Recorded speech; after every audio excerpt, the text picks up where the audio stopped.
بسم اللہ الرحمن الرحیم الحمدللہ رب العالمین والصلاة والسلام علی سید الانبیاء والمرسلین نبینا محمد خاتم النبیین وعلی آلہ الطیبین الطاہرین واصحابہ الغر المیامین ومن تبعہم بإحسان الی یوم الدین اما بعد۔ معزز سامعین و ناظرین، السلام علیکم ورحمۃ اللہ وبرکاتہ۔ آج کا درس بھی الوجیز فی فقہ سنت والکتاب العزیز سے متعلق ہے، اور کل سے ہمارا موضوع غسل کے بارے میں چل رہا ہے۔ تو کل ہم نے ابتدائی طور پر غسل واجب کی تعریف اور اس کی مشروعیت اور اس کو واجب کرنے والی چیزیں موجبات غسل کو بیان کیا تھا، اور اس کے ارکان کا تذکرہ کیا تھا۔ تو ہم نے موجبات غسل 6 چیزیں بیان کی تھیں کہ جن کی وجہ سے غسل واجب ہوتا ہے۔ پھر اس کے بعد وضو کے ارکان کا تذکرہ کیا تھا کہ وضو کے 2 رکن ہیں، ایک نیت کرنا اور دوسرا پورے جسم پر پانی بہانا۔ تو آج کے درس میں اس سے اگلا عنوان کہ صفاتہ المستحبہ، وضو کرنے کا مسنون طریقہ، غسل کرنے کا مسنون طریقہ، صفاتہ ای صفات الغسل، کیونکہ یہ غسل کا بیان چل رہا ہے۔ تو صفاتہ المستحبہ کا معنی کہ غسل کرنے کا مسنون اور مستحب طریقہ جو رسول اکرم صلی اللہ علیہ وسلم اختیار کیا کرتے تھے۔ اس سلسلے میں 2 احادیث مبارکہ بنیاد ہیں جن سے ہمیں رسول اکرم صلی اللہ علیہ وسلم کے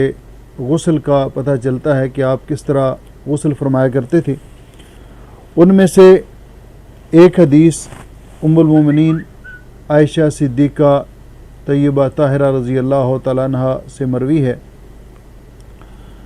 اور یہ حدیث بخاری اور مسلم کے اندر ہے،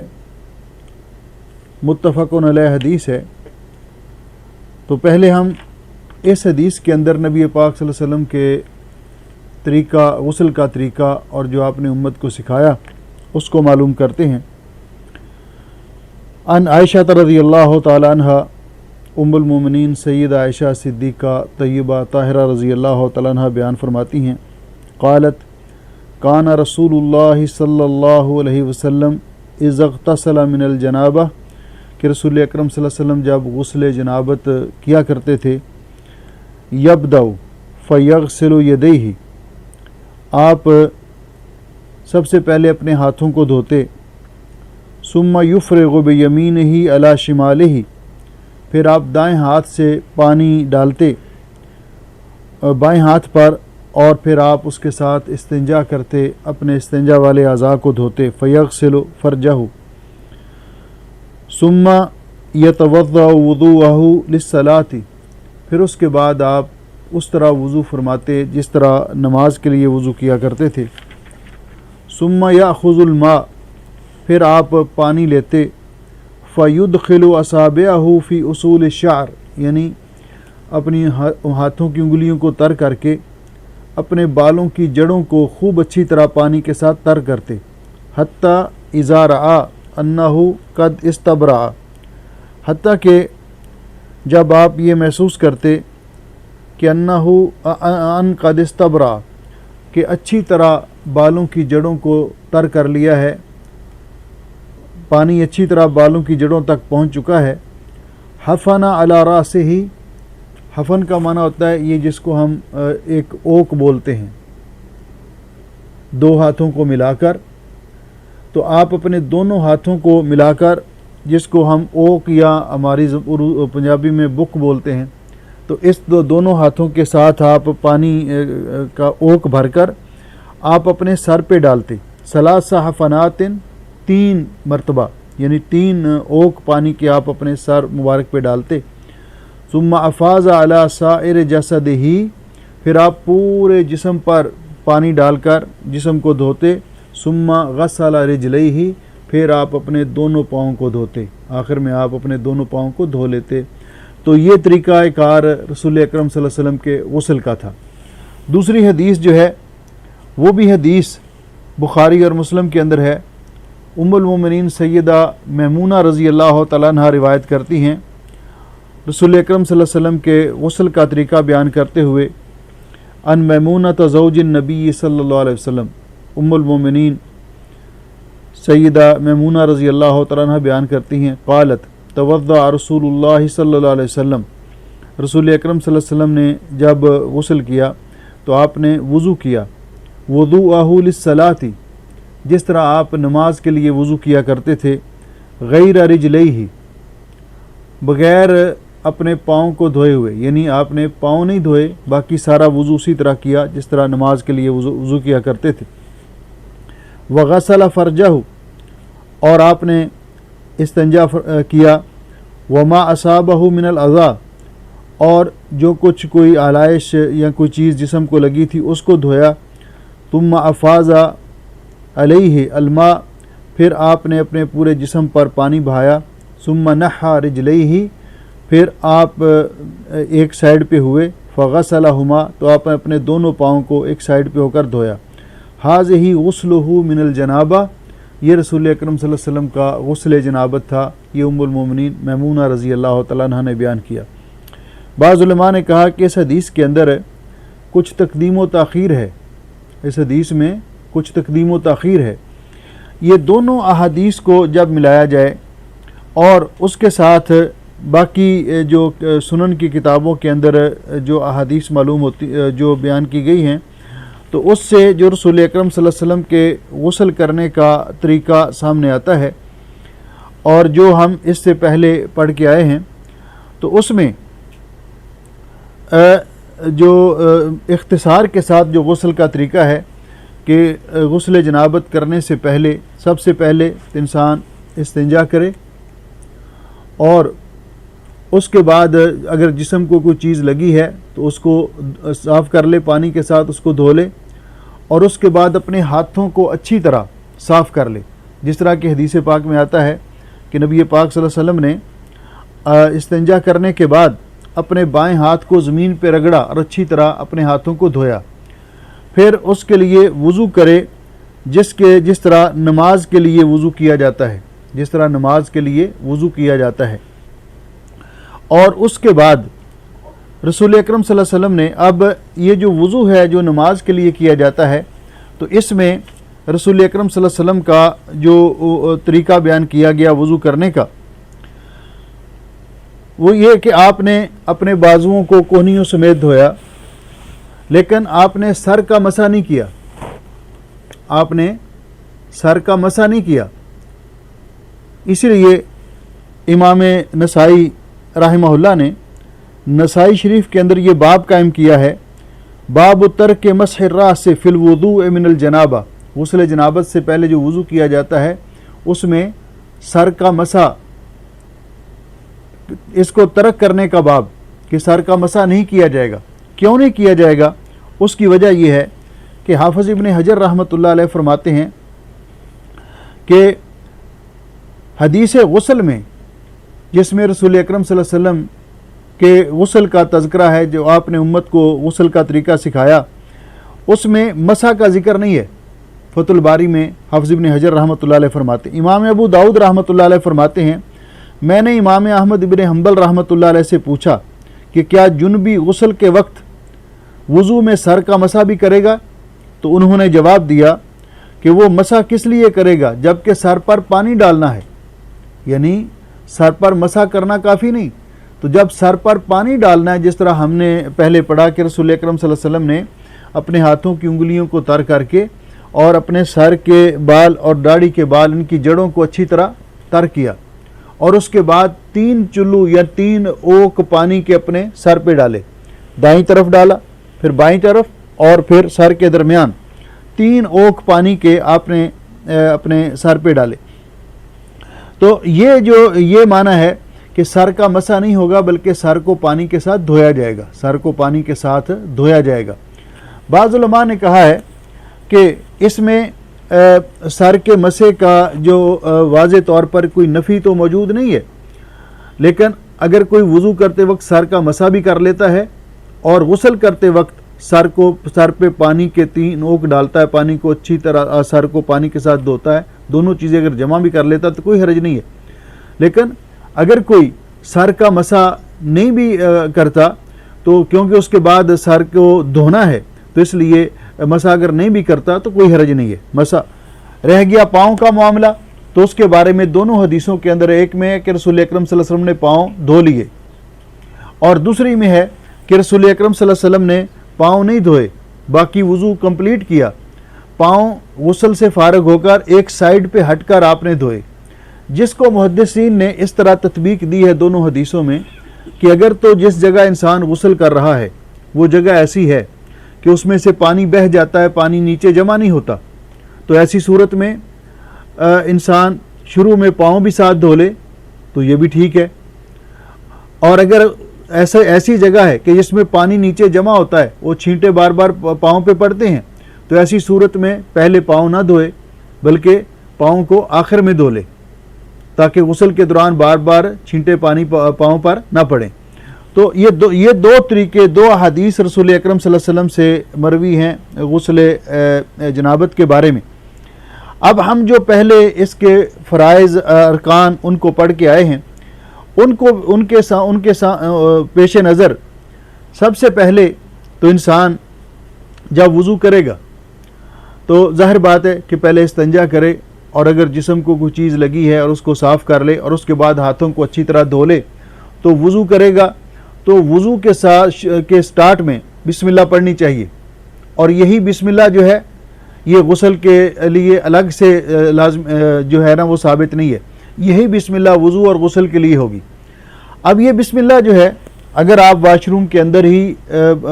آپ کا یہ جو نہانے والا شاور وغیرہ لگا ہوا ہے تو ایسی صورت میں ہم پہلے وضو کے دوران ذکر کر چکے ہیں کہ اٹیچ باتھ روموں کا جو حکم ہے کہ انسان جب داخل ہوتا ہے اس میں اپنے قضائے حاجت کے لیے اور اس کا ارادہ وضو کرنے کا بھی ہے تو داخل ہونے سے پہلے بسم اللہ پڑھ لے، تو یہی بسم اللہ کافی ہوگی۔ داخل ہونے سے پہلے بسم اللہ پڑھ لے تو یہی بسم اللہ کافی ہوگی۔ بعض علماء نے کہا اگر بھول جاتا ہے تو کوئی بات نہیں، اس کا یہ عمدن نہ چھوڑے، اگر بھول جاتا ہے تو پھر اس کا غسل بھی ہو جائے گا اور وضو بھی ہو جائے گا، اور بعض علماء نے کہا کہ دل میں پڑھ لے تب بھی کفایت کر جائے گا، لیکن بہتر یہی ہے کہ حمام میں واش روم میں داخل ہونے سے پہلے بسم اللہ پڑھ لے اس نیت سے کہ اس نے وضو کرنا ہے اور اس کے بعد غسل کرنا ہے، تو یہ کافی ہے۔ تو سب سے پہلے کہ نیت کرے انسان، غسل کی نیت کرے، غسل کامل کا طریقہ کہ غسل جنابت کی نیت کرے، اور اس کے بعد بسم اللہ پڑھے حمام میں داخل ہونے سے پہلے یا نہانے کی جگہ میں داخل ہونے سے پہلے، ثم یسمی، پھر اس کے بعد وَيَغْسِلْ يَدَيْهِ ثَلَاثًا، اپنے ہاتھوں کو 3 مرتبہ اچھی طرح دھو لے اور پھر استنجا کرے۔ اگر استنجا پہلے کر چکا ہے تو پھر آپ صرف وضو کر لے، اور اگر پہلے استنجا نہیں کیا تو آپ استنجا کرے اور اس کے بعد ثم اپنے ہاتھوں کو اچھی طرح دھو لے، ثم يتوضأ وضوءا كاملا، پھر مکمل وضو کرے جس طرح نماز کے لیے وضو کیا جاتا ہے۔ ثم يحصي الماء على رأسه 3 مرات، پھر اپنے سر پر 3 چلو پانی کے ڈالے، 3 اوک پانی کے ڈالے، اور اس سے پہلے اچھی طرح اپنے ہاتھوں کو انگلیوں کو تر کر کے اپنے سر کے بالوں اور داڑھی کے بالوں کو جڑوں کو اچھی طرح پانی سے تر کرے، اور پھر پورے جسم پر پانی بہائے، بہائے اور اپنے ہاتھوں سے اس کو ملے تاکہ جسم کے تمام حصے ان پر پانی پہنچ جائے اور وہ دھو لیے جائیں۔ اسی طرح یہ اس کا وضو مکمل ہو گیا، غسل مکمل ہو گیا، وضو پہلے کر لیا تھا۔ اب احادیث پاک میں جس طرح ابھی ہم پڑھیں گے کہ رسول اکرم صلی اللہ علیہ وسلم نے جب غسل کیا تو آپ نے غسل کے بعد نماز کے لیے الگ سے وضو نہیں کیا، تو اگر کوئی انسان جو غسل کر رہا ہے اور نماز کے لیے اس نے پہلے اس طرح وضو کیا ہے جس طرح نماز کے لیے وضو کرتے ہیں غسل کرنے سے پہلے، تو اگر دوران غسل کوئی وضو توڑنے والا کوئی ناقض وضو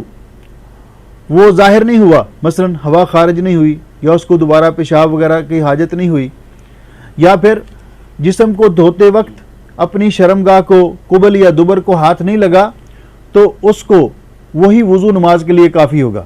لیکن اگر اس طرح کی کوئی چیز سرزد ہوئی ہے کہ دوران غسل ہوا خارج ہو گئی ہے، پیشاب کی ضرورت محسوس ہوئی ہے، پیشاب کیا ہے، یا جسم کو دھوتے وقت یا صاف کرتے وقت، خشک کرتے وقت اپنے جسم کو شرمگاہ کو ہاتھ لگ گیا قبل یا دبر کو، تو اس کو پھر آخر میں وضو کر لینا چاہیے۔ اگر اس نے نماز پڑھنی ہے تو اس کو نماز کے لیے آخر میں وضو کرنا چاہیے۔ اسی طرح وہ خواتین جو غسل حیض یعنی ایام کے بعد غسل کرتی ہیں، یا نفاس والی عورتیں جو ہیں، وہ جو جب غسل کریں گی تو وہ اچھی طرح اپنے بالوں کو کھول کر ان کو دھوئیں گی، تو اپنے سر کو اچھی طرح دھوئیں گی اور اپنے بالوں کی جڑوں کو تر کریں گی۔ لیکن خواتین غسل جنابت کے اندر اگر انہوں نے میڈیاں بنائی ہیں اور یہ بڑی مشکل سے بنتی ہیں، تو ان کی میڈیاں کھولنا یہ بار بار مشکل ہوتا ہے، تو ایسی صورت میں اگر وہ اپنے ہاتھوں کی انگلیوں کو تر کر کے اچھی طرح بالوں کی جڑوں کو تر کر لیں، بالوں کی جڑوں کو تر کر لیں، اور پھر سر پہ 3 اوک پانی کے ڈال لیں، تو ان کے لیے میڈیاں کھولنا ان کے لیے ضروری نہیں، ان کا غسل صحیح ہوگا۔ یہ بالاختصار غسل کا طریقہ ہے۔ اب ہم صاحب کتاب نے اس سلسلے میں جو کچھ مسائل ذکر کیے ہیں ہم ان کا ذکر کرتے ہیں۔ یہ ذکر کرنے کے بعد فرماتے ہیں فالوضوء قبل الغسل سنت مستحبہ، غسل سے پہلے وضو کرنا یہ سنت ہے رسول اکرم صلی اللہ علیہ وسلم کی، اور یہ مستحب ہے، سنت ہے اور مستحب ہے، جس کا معنی یہ ہے کہتے ہیں من توضا فقد اصاب، جس نے وضو کیا، جس طرح نماز کے لیے وضو کیا تو اس نے رسول اکرم صلی اللہ علیہ وسلم کی سنت کے مطابق عمل کیا۔ ومن لا، اور جس نے وضو مکمل نہیں کیا غسل سے پہلے، فلا جناح علیہ، تو اس پر کوئی گناہ نہیں ہے، اس کا غسل صحیح ہو جائے گا، لیکن وہ سنت پر عمل سے یا اس فضیلت سے محروم ہو جائے گا۔ فقد کان النبی صلی اللہ علیہ وسلم، اور یہ انہوں نے ذکر کیا کہ رسول اکرم صلی اللہ علیہ وسلم احیاناً یترک الوضوء قبل الغسل، احیاناً کبھی کبھی آپ غسل سے پہلے وضو کو ترک کر دیا کرتے تھے، چھوڑ دیا کرتے تھے، بیان جواز کے لیے، بیان جواز کے لیے کہ اگر کوئی اس طرح بھی کر لیتا ہے تو اس کا غسل صحیح ہوگا، وہ گناہ گار نہیں ہوگا۔ تو گویا کہ وضو کرنا افضل، مستحب اور بہتر ہے، جس طرح نماز کے لیے وضو کیا جاتا ہے۔ اس کے بعد کہتے ہیں ان محمد الباقر، محمد الباقر رحمۃ اللہ علیہ امام، ان سے روایت کرتے ہیں قال علی جابر، کہ مجھے حضرت جابر رضی اللہ تعالیٰ عنہ نے بیان کیا، اتانی ابن عمے کا یعرض بالحسن ابن محمد ابن الحنفیہ، کہ آپ کے پاس آپ کے چچا کے بیٹے یعنی حسن بن محمد ابن حنفیہ وہ آئے، قال علی کیف الغسل من الجنابت، تو انہوں نے مجھ سے پوچھا کہ غسل جنابت کا طریقہ کیا ہے، قلت، تو میں نے کہا کان النبی صلی اللہ علیہ وسلم یاخذ ثلاثۃ اکف، نبی پاک صلی اللہ علیہ وسلم 3 اوک پانی کے لیا کرتے تھے، فیفیضھا علی راسہ، تو آپ اپنے سر پہ ڈالتے تھے، ثم یفیض علی سائر جسدہ، پھر اپنا پورا جسم جو ہے وہ پانی کے ساتھ آپ دھو لیا کرتے تھے۔ تو یہ غسل کا طریقہ تھا۔ اس کے بعد تو یہ انہوں نے بطور دلیل یہ ذکر کیا کہ بعض اوقات نبی پاک صلی اللہ علیہ وسلم نے مکمل وضو نہیں کیا اور وضو ترک کیا اور یہ طریقہ اختیار کیا، تو جس کا معنی یہ ہے کہ اگر وضو کر لے تو افضل ہے، اور اگر وضو کو نہیں کرتا، صرف ہاتھ دھو کر کلی کر لیتا ہے، ناک میں پانی ڈال لیتا ہے اور پھر وہ باقی غسل کر لیتا ہے، تو اس کا غسل صحیح ہے، اس کا غسل درست ہوگا۔ اس کے بعد بیان کرتے ہیں وَلِمَنِ اغْتَسَلَ أَن يُصَلِّيَ بَعْدَهُ مَا شَاءَ، جو غسل کرتا ہے تو اس غسل کے بعد اگر اس نے وضو کیا ہے یا اس نے غسل کی نیت کی ہے، تو کہتے ہیں کہ اگر وہ غسل کرنے کے بعد نماز پڑھنا چاہتا ہے تو وہ نماز پڑھ سکتا ہے، اس کو نئے وضو کرنے کی ضرورت نہیں ہے۔ اگر وضو توڑنے والی کوئی چیز لاحق نہیں ہوئی تو اس کو دوبارہ وضو کرنے کی ضرورت نہیں ہے۔ ام المومنین عائشہ رضی اللہ تعالیٰ عنہ کی اس حدیث سے استدلال کرتے ہیں، قالت کان رسول اللہ صلی اللہ علیہ وسلم لا يتوضأ بعد الغسل من الجنابۃ، کہ نبی پاک صلی اللہ علیہ وسلم جنابت کے غسل جنابت کے بعد آپ وضو نہیں کیا کرتے تھے، لیکن جس طرح ہم نے اوپر یہ حدیث پڑھی ہے اس کے اندر واضح طور پر ذکر ہے کہ نبی پاک صلی اللہ علیہ وسلم نے اس غسل سے پہلے، یعنی غسل جنابت سے پہلے آپ وضو کرتے تھے، وضوءہ للصلاۃ، جس طرح آپ نماز کے لیے وضو کیا کرتے تھے۔ تو چونکہ آپ نے پہلے کر لیا تھا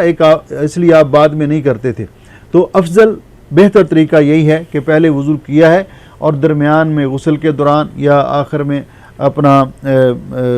جسم کو صاف کرتے ہوئے اگر شرمگاہ کو ہاتھ نہیں لگا، قبل یا دبر کو، یا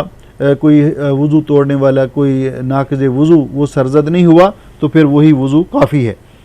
یہ حدیث جو ہے رواہ اصحاب السنن واللفظ لابن ماجہ، اصحاب سنن نے اس کو ذکر کیا اور یہ لفظ ابن ماجہ کے ہیں۔ ابو داؤد کے اندر یہ الفاظ ہیں، کان رسول اللہ صلی اللہ علیہ وسلم یغتسل ویصلی رکعتین وصلاۃ الغداۃ ولا اراہ یحدث وضوءا بعد الغسل،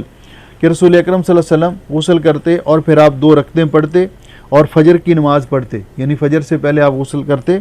اور میں نے نہیں دیکھا، مجھے نہیں معلوم کہ آپ اس کے غسل کے بعد وضو بھی کیا کرتے تھے۔ اس کے بعد انہوں نے بطور فائدہ کے ذکر کیا ہے کہ لا یجب علی المرأۃ نفض شعرها فی الغسل من الجنابۃ ویلزمها فی الغسل من الحیض، کہ عورت کے لیے غسل جنابت میں اپنے بالوں کو، میڈیوں کو خوب اچھی طرح کھول کر سر کو دھونا یہ لازم نہیں ہے اگر اس کو یہ مشقت محسوس ہوتی ہے۔ عمومی طور پر تو سر کو دھونا لازمی ہے، لیکن اگر میڈیاں بنائی ہوئی ہیں، لیکن غسل جنابت اور غسل نفاس اور غسل حیض کے اندر لازمی ہے، اگرچہ اس نے میڈیاں بھی بنا رکھی ہوں تو پھر بھی لازمی ہے کہ ان کو کھول کر بالوں کو کنگھی کر کے اور ان کو اچھی طرح سر کو دھویا جائے۔ ام سلمہ رضی اللہ تعالیٰ عنہ، اور اس کی دلیل یہ حدیث ہے کہ ام المومنین ام سلمہ رضی اللہ تعالیٰ عنہ بیان کرتی ہیں، قالت قلت یا رسول اللہ، میں نے عرض کیا اللہ کے رسول، انی امرأۃ اشد ظفر راسی، میں اور میرے بال گھنے ہیں اور میں اپنے سر کی میڈیاں بناتی ہوں، افانقضہ لغسل الجنابۃ، تو کیا میں ان کو غسل جنابت کے لیے کھولا کروں؟ تو قال لا، تو نبی علیہ السلام نے فرمایا نہیں، انما یکفیک، آپ کے لیے یہی کافی ہے، ان تحسی علی راسی کی ثلاث حصیات، کہ آپ اپنے سر کے اوپر 3 اوک پانی کے ڈال لیا کریں، ثم تفیدین علیک الماء فتطہرین، اور پھر پورے جسم پر پانی ڈال کے جسم کو اچھی طرح دھو لیا کریں، تو یہ آپ کا غسل کے لیے کافی ہے۔ وعن عائشہ رضی اللہ تعالیٰ عنہ، ام المومنین عائشہ رضی اللہ تعالیٰ عنہ سے روایت ہے، ان اسماء، کہ سیدہ اسماء رضی اللہ تعالیٰ عنہ نے سألت النبی صلی اللہ علیہ وسلم عن غسل المحیض، انہوں نے نبی پاک صلی اللہ علیہ وسلم سے غسل حیض کے بارے میں دریافت کیا، تو رسول اکرم صلی اللہ علیہ وسلم نے فرمایا، فقالت تاخذ احداکن ماءها وسدرتها، کہ تم میں سے کوئی عورت جو بھی حیض کے بعد غسل کرنا چاہتی ہے تو وہ ایسا پانی لے جس کے اندر بیری کے پتے ڈال کر ان کو جوش دیا گیا ہو، فتطہر، تو خوب اچھی طرح وہ غسل کرے، فتحسن الطہور، اچھی طرح اپنی صفائی کرے اپنے جسم کی، ثم تصب علی راسہا، پھر اپنے سر کے اوپر پانی ڈالے، فتدلکہ دلکن شدیدا، اور خوب اچھی طرح سر کو ملے، بالوں کو اچھی طرح دھوئے، حتی تبلغ شؤون راسہا، حتیٰ کہ سر کی جلد تک پانی جو ہے وہ پہنچ جائے، ثم تصب علیہ الماء، پھر اپنے اوپر پانی بہائے، ثم تاخذ فرصۃ ممسکہ، پھر وہ روئی کا ایک ٹکڑا لے جس کو خوشبو لگائی گئی ہو، فتطہر بہا، اور اس کے ساتھ جو اپنی صفائی اچھی طرح کرے۔ فقالت اسماء، تو اسماء نے پوچھا کیف تطہر بہا، کیسے اس کے ساتھ وہ صفائی کرے؟ فقال سبحان اللہ،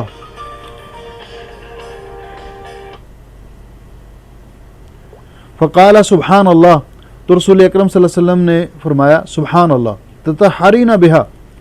آپ اس کے ساتھ صفائی اپنی کریں، طہارت کریں۔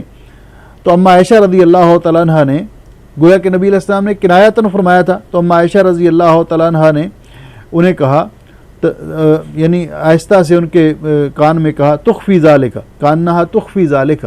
کہ جس طرح کہ وہ چپکے سے انہیں سمجھاتی ہیں، تتبعین اثر الدم، کہ وہ خون کے جہاں اثرات ہیں تو ان کو وہاں آپ وہ اس روئی کے اس پھمبے کے ساتھ جس کو خوشبو لگائی ہے آپ وہاں پہ خوشبو لگائیں تاکہ اس کا اثر زائل ہو جائے۔ تو یہ طریقہ کار بتایا گیا اس خاتون کو کہ جس نے ایام کے بعد غسل کرنا ہے یا پھر نفاس کے بعد جس نے غسل کرنا ہے۔ وَسَأَلَتْهُ عَنْ غُسْلِ الْجَنَابَةِ، اور انہوں نے نبی پاک صلی اللہ علیہ وسلم سے غسل جنابت کے بارے میں پوچھا تو آپ نے فرمایا، تَأْخُذُ مَاءً فَتَطَهَّرْ فَتُحْسِنُ الطُّهُورَ، پانی لے اور اس کے ساتھ طہارت حاصل کرے اچھی طرح، یعنی وضو کرے، او تبلغ الطہور، خوب اچھی طرح وضو کرے، ثم تصب علی راسها، پھر اپنے سر پر پانی بہائے، فتدلکہ، اور سر کو اچھی طرح خوب ملے، حتی تبلغ شؤون راسها، حتیٰ کہ وہ پانی جو ہے سر کے بالوں کی جڑوں تک پہنچ جائے اور سر کی جلد تک پہنچ جائے، اور اس کے بعد ثم تفیض علیہ الماء، پھر اپنے پورے جسم پر پانی بہائے۔ فہذا الحدیث صریح فی التفریق بین غسل المرأة من المحیض وغسلها من الجنابہ، کہتے ہیں کہ یہ حدیث واضح ہے کہ عورت کے غسل حیض اور غسل جنابت میں فرق ہے، یعنی عورت کے غسل جنابت میں اس کے لیے میڈیاں کھولنا لازمی نہیں ہے، لیکن سر کے بالوں کو اچھی طرح تر کرنا اور ان کو دھونا، سر کو دھونا یہ لازمی ہے، یعنی سر پر 3 اوک پانی کے ڈالے۔ لیکن غسل نفاس یا غسل حیض میں وہ میڈیاں کھول کر اپنے سر کے بالوں کو کنگھی کر کے یا سیدھا کر کے اور ان کو خوب اچھی طرح دھوئے، اور پھر دوسرا کہ جو روئی کا پھمبا لے کر اس کو خوشبو لگا کر اور اپنے جو خون کے اثرات ہیں وہاں پہ لگائے۔ تو یہ فرق ہے غسل حیض میں اور غسل جنابت میں۔ حیث اکد علی الحائض ان تبالغ فی التدلیق الشدید والتطہیر، جبکہ اس حدیث پاک کے اندر اس طرح فرق ہے کہ حائض کو اس بات کی تلقین کی گئی ہے کہ وہ جسم کو خوب اچھی طرح ملنے میں، کیونکہ کئی دنوں کے بعد یہ غسل ہونا ہوتا ہے، جسم کو خوب اچھی طرح ملے اور صفائی کرے اور اپنے بالوں کو بھی اچھی طرح اور سر کو بھی اچھی طرح دھوئے۔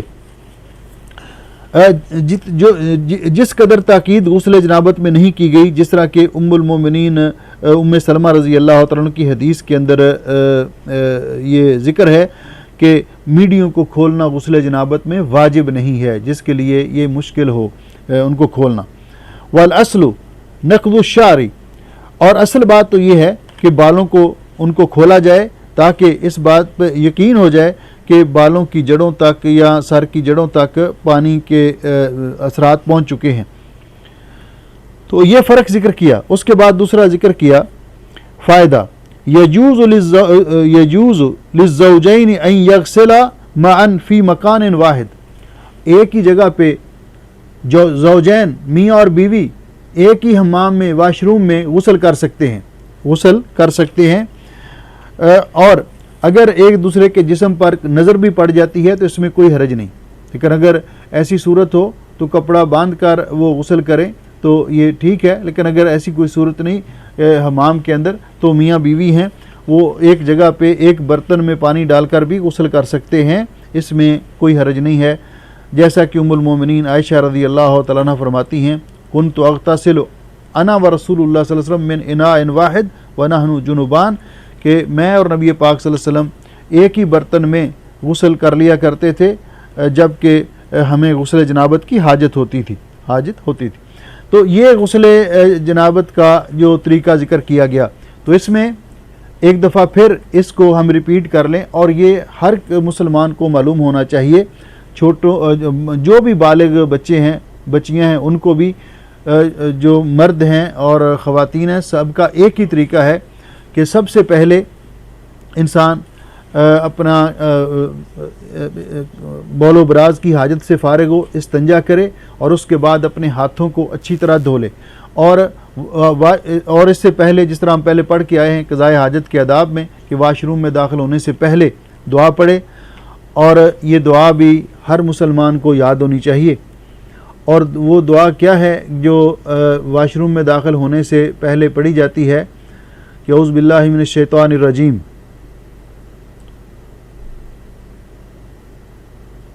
یہ ٹھیک ہے دعا، یہ پڑھنا چاہیے واش روم میں داخل ہونے سے پہلے؟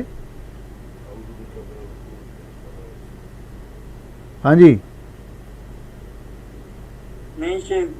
ہاں جی کیا پڑھنا چاہیے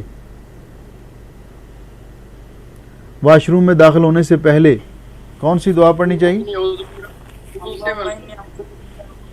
ہاں، اللہم انی اعوذ بک من الخبث والخبائث، واش روم میں داخل ہونے سے پہلے. اور پھر داخل ہوتے وقت پہلے اپنا کون سا پاؤں انٹر کرنا چاہیے؟ دایاں پاؤں. لیفٹ پاؤں. لیفٹ کو دائیں کو کہتے ہیں کہ بائیں کو کہتے ہیں؟ مسجد کے الٹ کرنا ہے، واش روم میں داخل ہو رہے ہیں. اور اس کے بعد بول و براز کی حاجت سے فارغ ہو اور جسم کو اگر کوئی چیز لگی ہے تو اس کو صاف کرے. اور اس کے بعد پھر اپنے ہاتھوں کو اچھی طرح دھو لے، اپنے ہاتھوں کو اچھی طرح دھو لے. اس کے بعد اگر باہر آ کر ہاتھوں کو دھویا ہے تو پھر غسل کرنے کے لیے اندر گیا ہے یا پہلے سے ہی تو غسل جنابت کی نیت کرے، غسل جنابت کی نیت کرے. اور باہر آ کر بسم اللہ پڑھ کے پھر اندر جا کر پہلے وضو کرے جس طرح نماز کے لیے وضو کیا جاتا ہے. اور اگر واش روم میں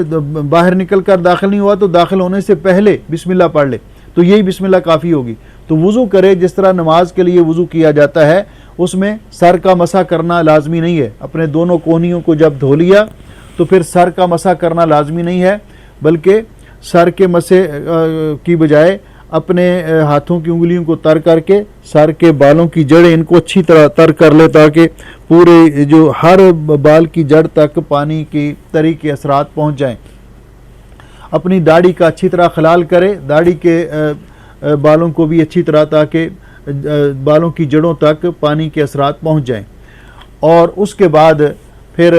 3 چلو پانی کے لے کر،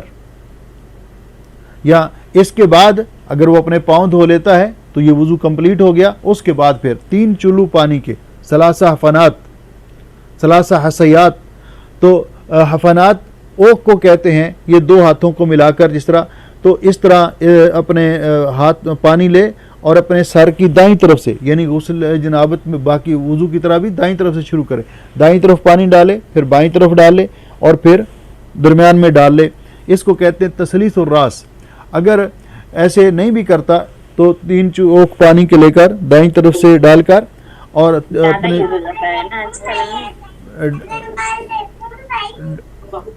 تو اپنے سر پہ ڈال لیتا ہے. اور اس کے بعد پھر پورے جسم کو پانی ڈال کر صابن کے ساتھ مل کر دھوئے یا اچھی طرح جسم کی صفائی کرے. تو یہ ہے غسل جنابت کا طریقہ، یہ غسل جنابت کا طریقہ ہے. جس طرح کہ بعض علماء نے کہا کہ غسل جنابت میں 10 چیزوں کا خیال رکھنا چاہیے، 10 چیزوں کا. میں یہ بھی بالاختصار تاکہ یہ طریقہ ریپیٹ ہو جائے. اور پہلے نمبر پر نیت کرے، پھر بسم اللہ پڑھے، اس کے بعد واش روم میں جب جائے استنجا کرے، پھر اس کے بعد چوتھے نمبر پر اپنے استنجا کرنے کے بعد اور جسم کو کوئی اگر چیز لگی ہو تو اس کو صاف کرنے کے بعد اپنے ہاتھوں کو خوب اچھی طرح دھوئے. 5ویں نمبر پر الوضو الکامل، مکمل وضو کرے جس طرح نماز کے لیے وضو کیا جاتا ہے. 6 نمبر پر تسلیث الراس و تخلیل الشعر، کہ اپنے سر پر 3 اوک پانی کے ڈالے اور اپنے بالوں کی جڑوں کو اچھی طرح تر کرے. 7ویں نمبر پر تعمیم الجسد بالماء کلہ، جسم پر پورے جسم پر پانی کو بہائے، پورے جسم پر پانی کو بہائے. 8ویں نمبر پر التیمم، دائیں طرف سے شروع کرے، یعنی سر پہ پانی ڈالنا ہے تو دائیں طرف، ہاتھ دھونا ہے وضو کرتے وقت دائیں طرف، تو دائیں طرف، اور جسم پر پانی ڈالنا ہے تو پہلے دائیں سائیڈ پہ پانی ڈالے اور پھر بائیں سائیڈ پہ پانی ڈال کر اس کو دھوئے. تو اس کا معنی ہے تیمم دائیں طرف سے شروع کرے جو عمل بھی کرے. 9ویں نمبر پر امرار الید علی المغسول بحسب الاستطاع، جسم پر اچھی طرح جہاں تک ہاتھ پہنچ سکتے ہیں اپنے ہاتھوں سے اپنے پانی ڈال کر ملے، جسم کو اپنے ہاتھوں سے جسم کو ملے. 10ویں نمبر پر التسلیث، یعنی 3 بار اپنے جسم کو دھوئے، اگر ایک بار بھی دھو لیتا ہے تو غسل ہو جائے گا، لیکن 3 بار دھوئے تو یہ بہتر طریقہ ہے۔ تو یہ 10ویں نمبر پر ذکر کیا کہ جسم کو 3 بار پانی ڈال کر اچھی طرح دھونا۔ اس کے بعد ایک 11ویں چیز کا اضافہ کیا، وہ یہ ہے کہ اگر آدمی ایسی جگہ پہ غسل کر رہا ہے کہ جہاں پانی نیچے جمع ہو رہا ہے تو پھر ایک سائیڈ پر ہٹ کر آخر میں پاؤں دھو لے، اور اگر ایسی جگہ پہ غسل کر رہا ہے کہ جہاں پانی نیچے بہتا جا رہا ہے ساتھ ساتھ، تو پھر اسی جگہ پہ کھڑے ہی اپنے پاؤں کو آخر میں دھو لے، تو یہ مکمل غسل ہو جائے گا۔ یہ غسل کا مکمل طریقہ ہے جو کہ بیان کیا علماء نے۔ اس کے بعد صاحب کتاب نے کل 1-2 سوال آئے تھے، اور وہ ان سوالوں کے جواب دینے سے پہلے پھر اگلا ٹاپک ہم شروع کرتے ہیں۔ کہ سوال یہ تھا کہ جو ہم نے موجبات غسل میں جن چیزوں کا ذکر کیا تھا، تو ان میں ہم نے کہا تھا کہ بعض ایسے مواد انسان کے جسم سے خارج ہوتے ہیں جو شہوت کے وقت لیسدار پانی خارج ہوتا ہے، جس کو مزی کہتے ہیں، اس پر بھی غسل واجب نہیں ہے، بلکہ استنجا کر کے وضو کر لینا کافی ہے۔ ودی گاڑھا سفید پانی جو پیشاب کرنے سے پہلے یا بعد میں خارج ہوتا ہے، اس پر بھی غسل واجب نہیں ہے، بلکہ استنجا کر کے وضو کر لینا کافی ہے۔ اس کے ساتھ یہ سوال آیا تھا کہ بعض خواتین کو بیماری ہوتی ہے سیلان رحم کی، جس کو لیکوریا بولتے ہیں، تو کیا اس پر بھی غسل واجب ہے؟ تو اس پر بھی غسل واجب نہیں ہے، اس پر بھی وضو اس کو کرنا ہوگا، لیکن اس کے ساتھ بھی غسل واجب نہیں ہوتا۔ دوسرا سوال یہ تھا کہ اگر کسی خاتون کو غسل کی حاجت ہے، اس پر غسل فرض ہو چکا ہے، تو کیا ایسی حالت میں اس کا بچہ رو رہا ہے تو وہ اپنے بچے کو دودھ پلا سکتی ہے؟ ایسی صورت میں وہ اپنے بچے کو دودھ پلا سکتی ہے، لیکن اگر وہ وضو کر لے، اگر اس کا غسل کرنے کا بھی نہیں ارادہ، اگر وہ وضو کر لے اس کو بچے کو دودھ پلانے سے پہلے، تو یہ بہتر ہے۔ اور اگر بچہ رو رہا ہے اور وضو کرنے اس کا نہیں اس وقت موڈ وضو کرنے کا بھی، تو وہ دودھ پلا سکتی ہے، اس میں کوئی حرج نہیں ہے۔ اس کے ساتھ ہی یہ سوال تھا کہ کیا جنبی شخص کھانا کھا سکتا ہے، پانی پی سکتا ہے؟ تو ایسی صورت میں بہتر یہ ہے کہ وہ وضو کرے، اور اس کے بعد وہ کچھ کھانا چاہتا ہے، کچھ پینا چاہتا ہے، تو غسل سے پہلے کوئی حرج نہیں اس میں، لیکن وضو کرنا جو ہے یہ بہتر ہے۔ جس طرح کہ رمضان المبارک کے حوالے سے حدیث پاک میں آتا ہے کہ اگر کسی شخص کو غسل جنابت کی حاجت ہے اور اس کو آنکھ اس کی اس وقت کھلی ہے، بیدار اس وقت ہوا ہے کہ اگر وہ غسل کرتا ہے تو سحری کا ٹائم فوت ہو جائے گا، سحری کا وقت نہیں ملے گا، اور اگر وہ سحری کھاتا ہے تو پھر غسل کرنے کا وقت نہیں ملے گا۔ تو ایسی صورت میں وہ وضو کر کے سحری کھا لے اور بعد میں غسل کر کے نماز پڑھ لے بعد میں۔ تو اس لیے بہتر یہ ہے کہ وضو کر کے انسان کچھ کھائے اور پیے، تو یہ درست ہے۔ اس کے بعد صاحب کتاب نے جو عنوان قائم کیا ہے یہ ہے الاغسال المستحبہ، الاغسال المستحبہ، وہ غسل جو مستحب ہیں۔ پہلے ہم نے ان غسلوں کا ذکر کیا جو واجب ہیں، موجبات غسل، یعنی وہ غسل جو واجب ہیں ان کا ہم نے ذکر کیا کہ غسل کب واجب ہوتا ہے، کس پر واجب ہوتا ہے۔ اب انہوں نے ان اغسال کا ذکر کیا ہے کہ جو غسل کرنے مستحب ہیں۔ تو یہ ٹاپک بیان کرنے سے پہلے اس کو ہم اگلے درس کے لیے چھوڑتے ہیں، تو کیونکہ یہ ٹاپک لمبا ہے، یہ کافی ساری چیزیں ہیں، تو آج ہم وقت جو تھوڑا چھوڑتے ہیں سوالوں کے لیے۔ اگر اس حوالے سے کسی بہن بھائی، کسی کے عزیز کے ذہن میں کوئی سوال ہو تو آپ کر سکتے ہیں۔ جی السلام علیکم۔ وعلیکم السلام ورحمۃ اللہ جی۔ یہ جو آپ نے بتایا کہ 3 وہ بک پانی کے جو ہے وہ سر میں ڈالنے ہیں، جی جی، تو یہ کیا وہ اسی طرح چلو بھر کے اسی طرح ڈالیں، یا اگر کوئی مگ وغیرہ استعمال کر لیتا تو اس میں کوئی حرج ہے؟ میں کہتا ہوں کہ اگر وہ پانی کے 3 اوک استعمال کر لے تو سنت پر عمل ہو جائے گا، اگر مگ کے ساتھ ڈال لے 3 مرتبہ تب بھی ٹھیک ہے، کوئی حرج نہیں اس میں۔ اچھا ہاں جی،